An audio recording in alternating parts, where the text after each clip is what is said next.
The Miami Dolphins, located, guess where? South Beach. Yes. Florida? Yes. Miami, Georgia. Quarterbacks, Tua Tagovailoa, Jacoby Brissett. No more Ryan Fitzpatrick to come here and look all awesome. He's on Washington now. We're going to talk about him next show. Locked in as the guy. Running back, Myles Gaskin, Malcolm Brown, Jared Dokes, Patrick Laird.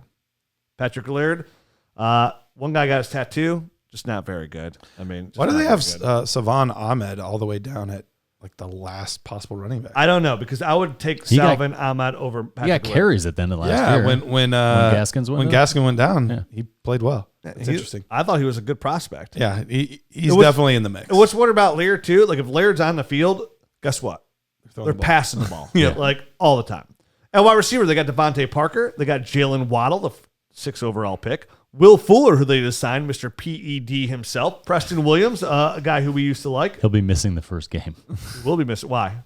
As the result. He's a ped dispenser. Of a peds. Lynn Bowden Jr., who was like a high draft pick, and then the Raiders were like, dude, you got to go. You're not a running back. Camp. I'll see you later. Jakeem Grant, who got a good contract at one point, and we're like, why is this guy getting paid? And sure enough, Dolphins are probably wondering the same thing. Alan Hearns, you might remember. They're finally able to get out from underneath him. They can finally cut Jakeem Grant, by the way, without he's gone. Yeah. He's gone. Alan Hearns, who opted out last year, he might be out. And then Robert Foster, former Bills. They could save a little bit on the cap if they cut Alan Hearns. At tight end, Mike Gesicki, Hunter Long, who they drafted in the 3rd round, and Chris Myrick. So let's start at the top here. Let's talk about Tua Tagovailoa. One thing I noticed last year about Tua Tagovailoa, there was like 2 Tuas, right? One where Tua was in 11 personnel, and Tua looked absolutely disastrous. Then there's other Tua who was in 12 personnel, and Tua looked pretty good. I mean, he had a pretty solid record there. I mean, he averaged 6.3 yards per attempt, which was not good. He was 37th in the league.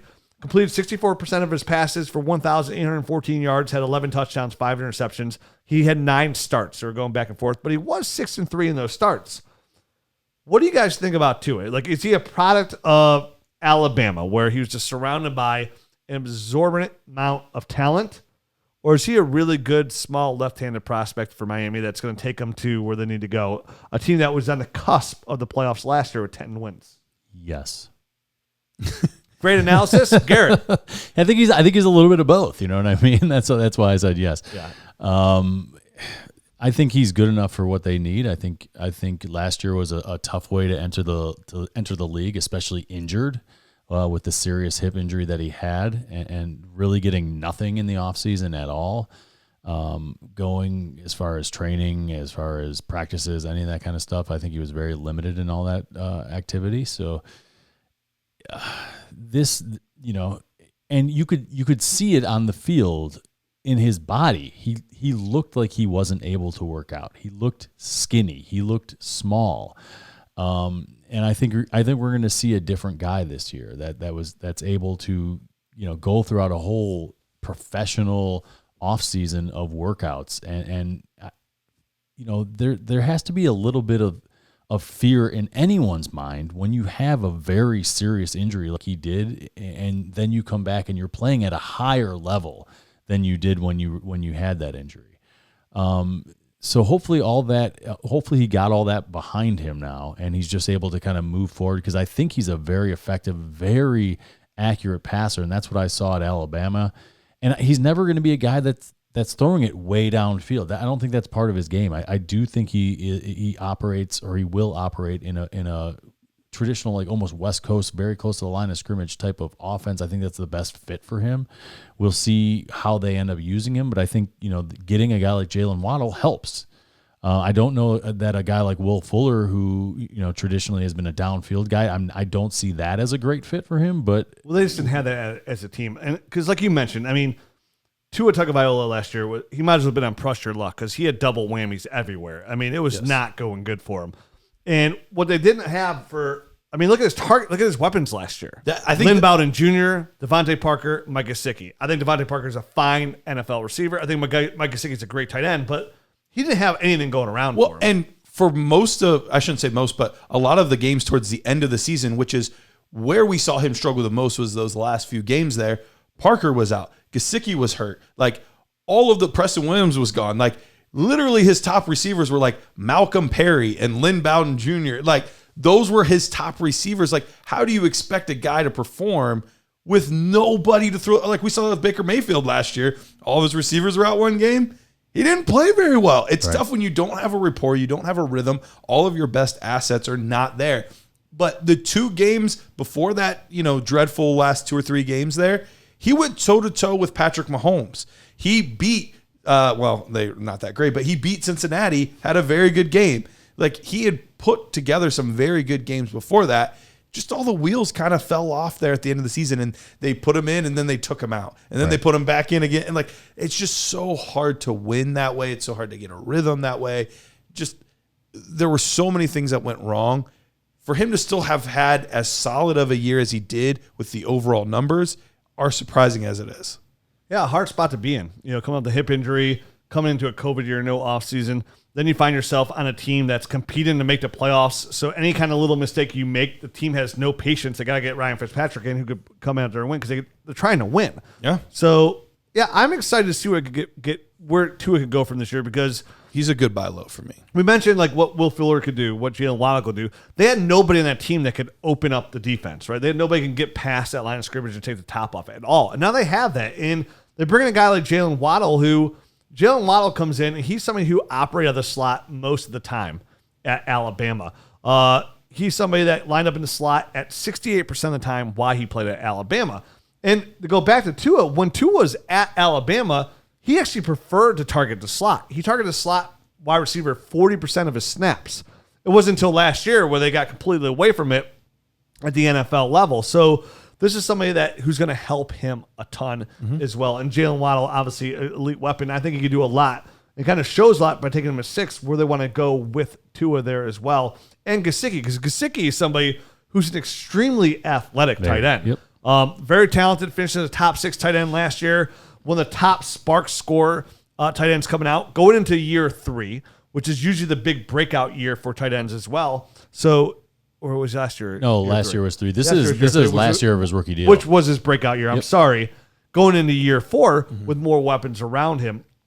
You mentioned they bring in Will Fuller. I'm not a fan of Will Fuller whatsoever.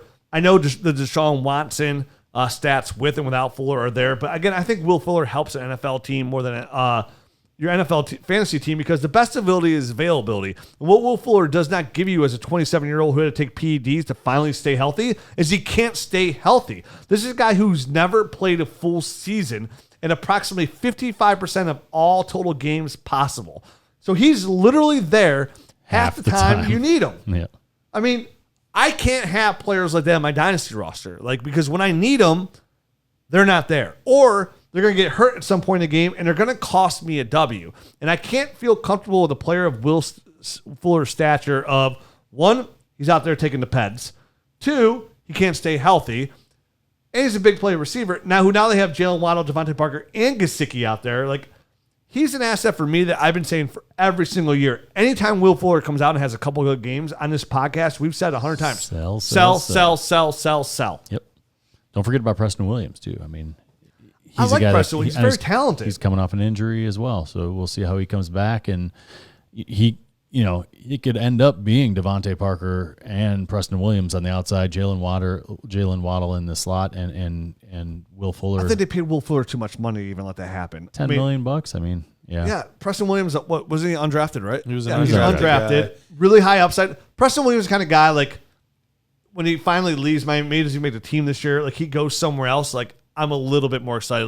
He can get some out. But he falls in the category now. He's Rashard Higgins. You know what I mean? Sure. Somebody who's a talented receiver, could play the next level, a really good number 3, but his dynasty value is now just plateaued. He's a very bottom of the roster guy, going to be on the waiver wire in some leagues. And yeah, when he gets some opportunity, he's going to be the guy that could come in there and put up a 25-point game for you, but you just never know when that's going to come. Right. But I do like the player. I just think his dynasty value is literally falling out, and I don't see it coming back up. The tide's gone. How are we feeling about these running backs? Because Gaskin, even going into week 1, we had no clue that he was going to be the starter last year. We all thought it was going to be Matt Breida. And then all of a sudden, Myles Gaskin's the guy. And he had a really good season. Really good season. We in on him. We out on him. I'm selling. We saw during the draft that the Dolphins were in on a running back. They wanted a running back, and they just couldn't maneuver the right pieces to get the running back they wanted. And that was made known. So they're in a position.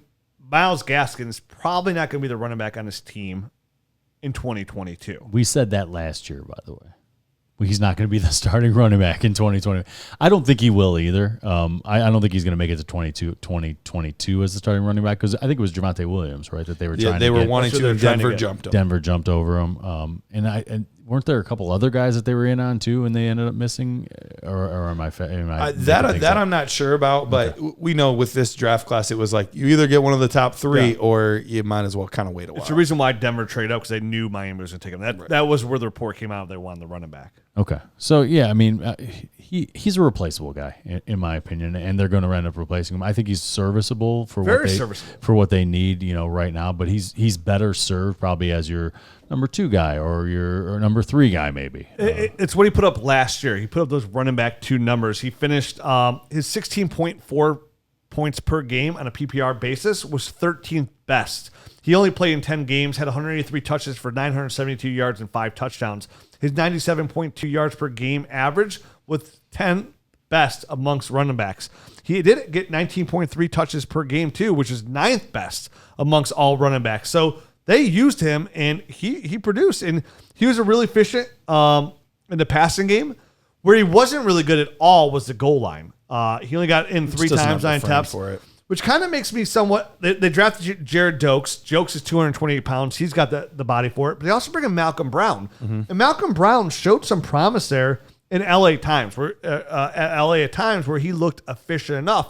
So if they're going to bring him in to be the goal line back, and this team can take a step forward, this could turn into a mix of Malcolm Brown and Myles Gaskin. And there might be some value there for your dynasty team to buy Malcolm Brown or try to acquire Malcolm Brown, because Myles Gaskin played in 10 games last year. If Myles Gaskin can't hold up, or like most running backs misses a couple games, Malcolm Brown might come in and produce that 13th best points per game basis, but actually get it in the red zone, because where most running back value can take a big spike in overall fantasy football finishes is obviously the touchdown production.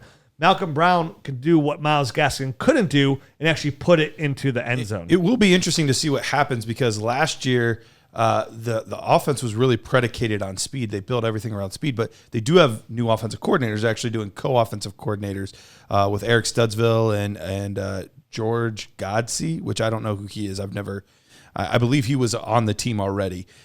So there could be a slight shift in philosophy, and that's where a guy like Malcolm Brown could benefit from that, because otherwise it might still be, someone like Ahmed that comes in and right. It was Chan Gailey last year. Chan Gailey, yep. And then he ended up just doing the one and done and retiring again. So we'll see what happens if the offense is still predicated on the run game so much on speed, or if they try to incorporate a little bit more of the power running techniques. I don't know what's going to happen. We don't have any record on these guys yet, so we're kind of flying blind as far as that goes. And Dokes he's not without talent either. So I mean, that he was a 6th or 7th round draft pick. 7th round pick, yeah. And we've seen guys come out of nowhere before. Maybe this is the guy that comes out of nowhere this year. And if he gets a little opportunity, maybe Gaskins goes down early or something like that. I mean, he's 228 pounds, and so he is the more prototypical, I think, size for a running back. I liked his tape too. He was one of those guys that I kind of forgot had come out, and then when he got drafted, I was like, shoot, I never broke him down all the way, right? I forgot he was coming out. I went back and kind of scrambled and watched some. Yeah. I did like he has some shiftiness for a big man. So I guess we'll see. If you talked about him late when he did come out, you're like, the Cincinnati running back Jared Dokes, a big running back who does have a little, his feet got good feet. Yeah, he does for a guy of his size.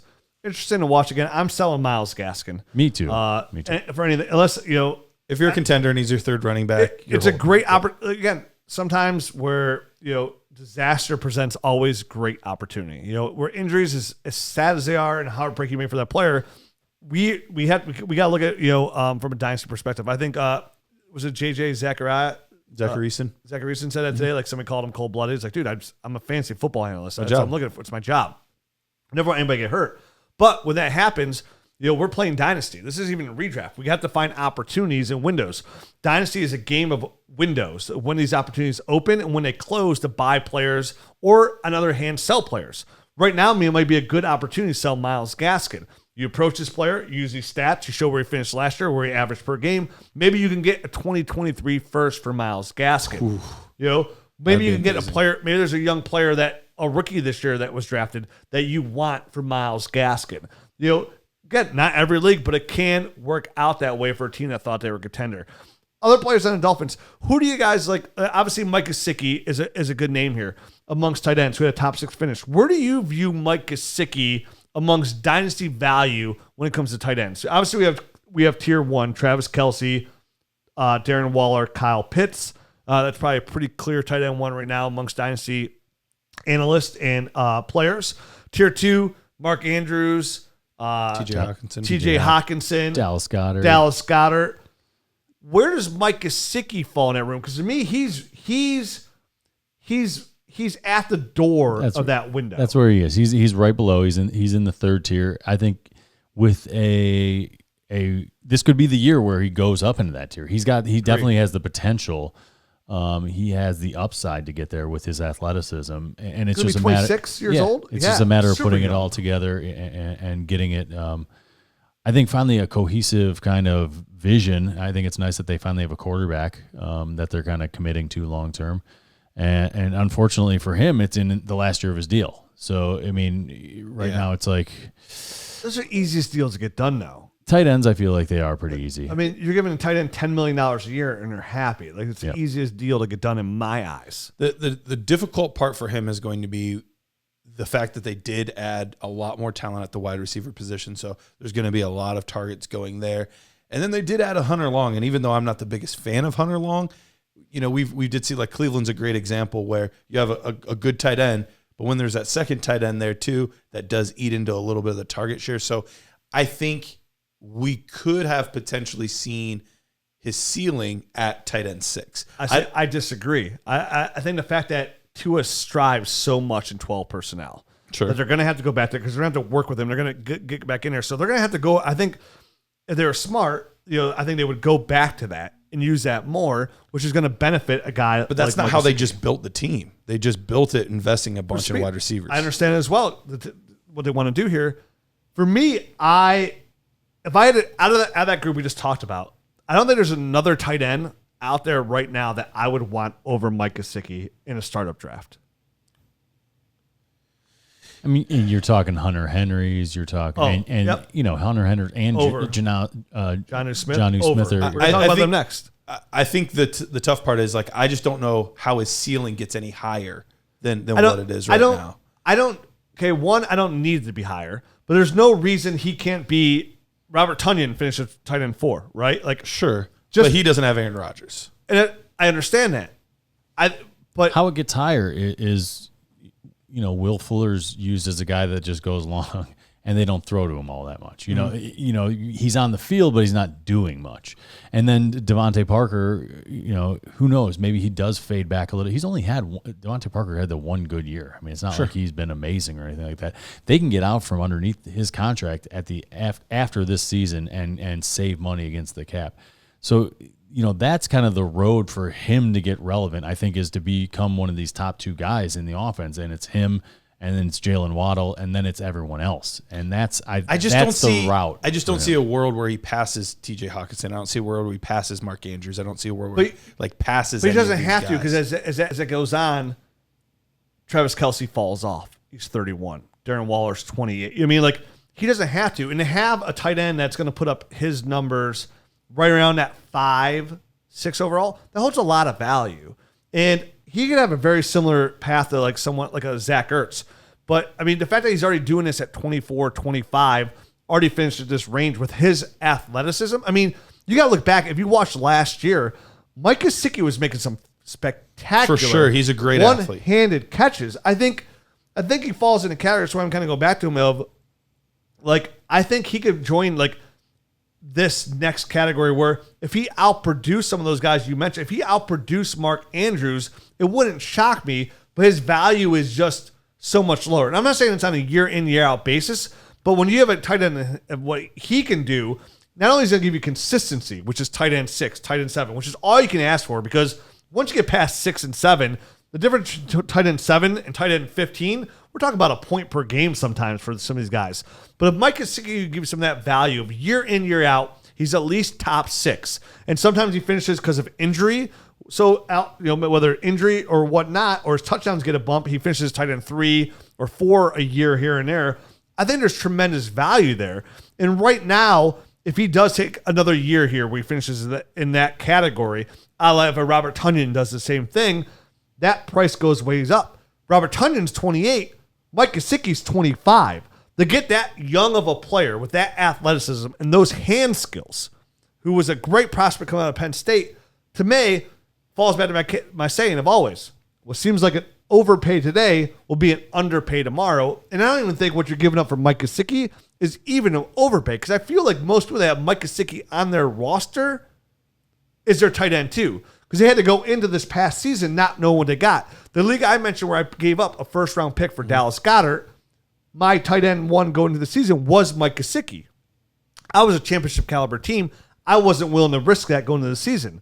Now I sit here with Dallas Goedert and Mike Gesicki. So the best thing that happened to my team here, because I also have Robert Tonyan on that team, is Mike Gesicki does take that step forward. Now I have Dallas Goedert and Gesicki, and I can now move one of those guys. But the difference for me, though, is I would value him higher than most. So gotcha. I think for most people, like you how you feel, you could buy Mike Gesicki from you. Yeah, you probably could. The 2 players that I think would be interesting as to who you would want more, Noah Fant. Okay. Would you want him over Gesicki or no? I think Gesicki Cole Kmet's the other one, so those are the 2. Okay. I'll take him over Cole Kmet. He's way more athletic than Cole Kmet. Yeah. So I'll take him over Cole Kmet. Take him over Cole. And the reason I'd say they're equal to Noah Fant. The one thing that worries about Noah Fant is Noah Fant's hands are worse. Mm-hmm. He has a much higher drop rate. And Noah Fant's got Cortland Sutton and Jerry Jeudy and Javonte Williams. You know what I mean? Like he's got way more talented players around him. Mm-hmm. So where I think, like Matt said, they can get out from Devontae Parker, which what they're making him. I easily see a situation here where Mike Gesicki becomes that George Kittle kind of targeted player. You know what I mean? Like and if you think that, then that makes sense as to why you would value him. Fant's talented. He's the higher draft pick, but Mike Gesicki was a 2nd-round draft pick. Like he was a highly drafted player. There's a lot of things that go to Mike Gesicki's background that are just being shoved aside. When all we do in this community as fantasy players talk about is how long it takes for tight ends to develop. He did exactly what he was supposed to. In the 3rd year, which is a year we always talk about, he took a massive step forward. And to piggyback on the Devontae Parker stuff, he's the third highest cap hit of anyone, and right now they only have $5 million worth of space underneath the cap, and they're 26, and they're not operating with a bunch of dead money or anything like that. So they don't have a ton of room to, I think, grow and kind of expand this roster. And they have lots of draft capital too, which is more reason to get rid of some of these veterans too, because they have a lot of draft picks coming in. So in order to free up space, obviously the cap is going to go up. We don't know exactly how much, so that'll give some relief. But if they get in a bind in any fashion and want to sign somebody in free agency or anything like that, they might have to make a tough decision and get rid of Devontae Parker. So just for the record, he finished last year as tight end 7, and the difference between him at tight end 7 and Jonnu Smith at tight end 16 was a 19-point total for the season. 19-point total. Yeah. So that makes sense. I mean, that's how the tight end market is, but maybe this is the year that he separates and I think that's himself. the difference. I'm not sure that he's going to break into that, and if you guys think he will, then I think he has the athleticism too. How about that? But not does he have the athleticism. He can run. He runs pretty decent routes, and he's got really good hands. So like everything I saw at Gesicki last year, like I enjoyed. And like you mentioned before, he got banged up last year. He did. Yeah, he missed a game or two. He didn't have a lot of people around him at the end of the year. He was really banged up. So I'm saying I would recommend to our audience go out and buy Mike Gesicki. And I think the price tag is absolutely where it needs to be. That you'll be very happy that you did 3 years from now.